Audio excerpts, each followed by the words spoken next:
Now, if you're fascinated by human behaviour and psychology, today I'm going to give you 10 psychology tricks to help you get the most out of conversations with others, both at home and at work.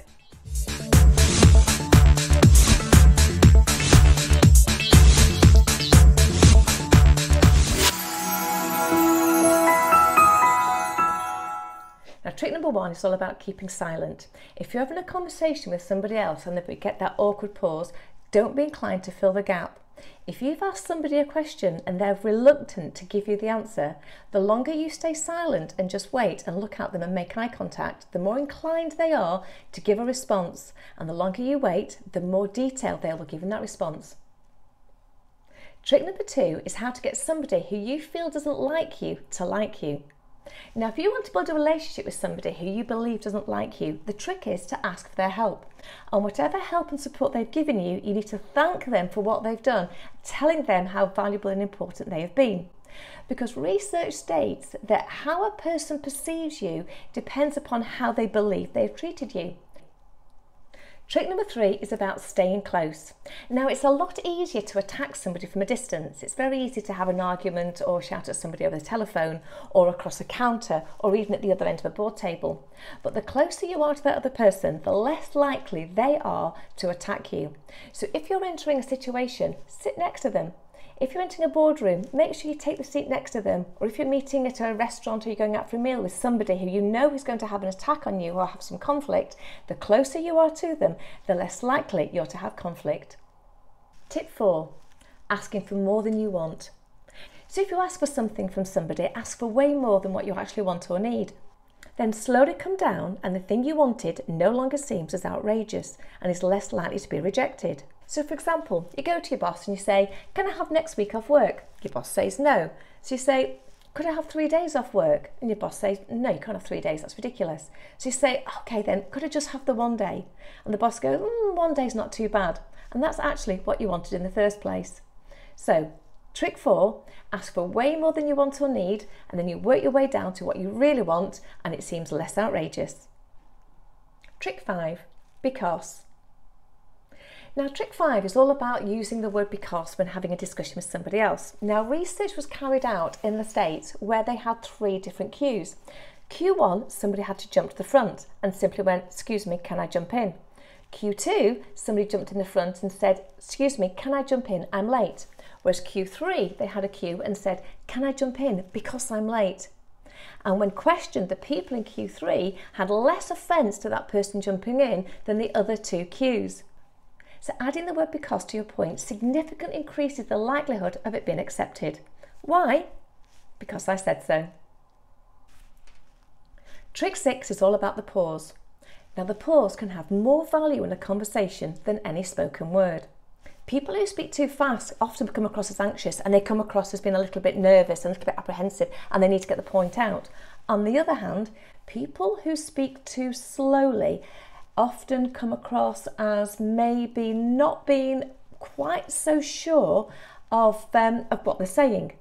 But to speak with clarity and conviction with eye contact, using a pause in the right places can have more value and weight to your conversation than the actual words that you say. Trick 7 is to get other people to do your jobs. So if you want someone to do jobs for you, just giving them a big pile of jobs makes them feel put upon and less likely to help. So if you take this same pile of jobs but present them to this individual by saying, can you start with this job and then continue with that? Psychologically, they're hearing bite-sized jobs and they're more likely to want to help. Trick 8, don't be intimidated. Now, trick 8 is so simple yet so powerful, because if you're having a conversation with somebody and you're feeling a bit intimidated and they're a bit oppressive to you, don't make eye contact. Eye contact in the first instance, say to that person that they've got you and they can control you. Don't look away down at the floor, because that's giving them the signal that they can overpower you and you're being submissive. So the way to deal with this person is to look at the centre of their forehead. If you maintain a very subtle and gentle look at the centre of their forehead, that person will start to feel intimidated themselves. If you want the conversation to end and you want this person to walk away from you, you do the triangle. So you can look very subtly from one eye to the other eye, to the centre of the forehead, and very subtly go back and do that a few times. If you do it a little bit too much, you can look a bit googly-eyed, but very subtly go from eye to forehead, and that person very soon will end the conversation and walk away.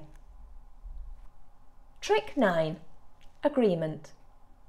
Now, agreement is all about getting the other person to agree with what you're saying and getting the person to listen to you and believe that what you're saying is true and they should act upon it. If you nod your head, what happens in human behaviour is the other person starts to mirror your behaviour and your body language. So if you subtly nod your head in a conversation, they will start to nod their head in agreement. If they're physically nodding their head, psychologically they're telling their brain, we agree with this fact, don't we? And you will get that other person to agree with whatever you're saying. Trick 10, it's all about you. Trick 10, this is now about you, and I want you to do something for me. What I'd like you to do is just using your finger, draw a capital E on your forehead. So just draw the letter on your forehead, and I want to see what it looks like. So go ahead, do it for me now. Draw a capital E on your forehead. So okay, let me have a look at your E's.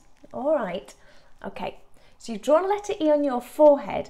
Let me tell you what that says about you as a person.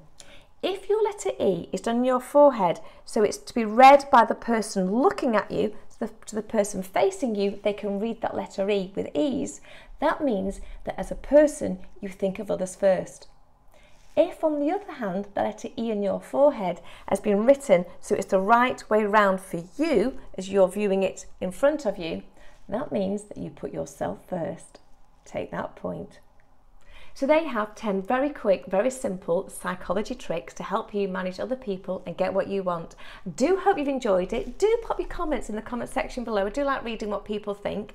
If you have any ideas and suggestions for topics you'd like me to cover in future weeks, pop those down as well. I do take it on board, and I'm already planning subjects and topics for questions I've been asked previously.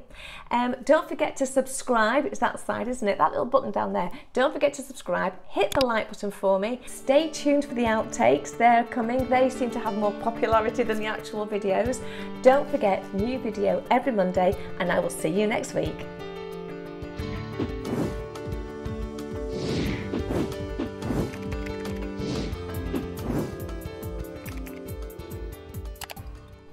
If you're fascinated by human behaviour, if you're fascinated by psychology and human behaviour, today I'm going to give you 10 psychology tricks to help you get the most out of, oh bollocks. Trick number 1 is all about silence. It's all about that, Trick number one is all about silence, and this is about your ability to keep quiet and not If you want to build a relationship with somebody who you believe doesn't like you, you need to ask for their help. Because research states that further you are from somebody, the easier it is to have to... Trick 6, pause. Now, trick 6 is all about the use of a pause, and a pause can often have more value and significance than the spoken word. Why? Because if you're trying to make your point, why? Because. Don't forget to subscribe, and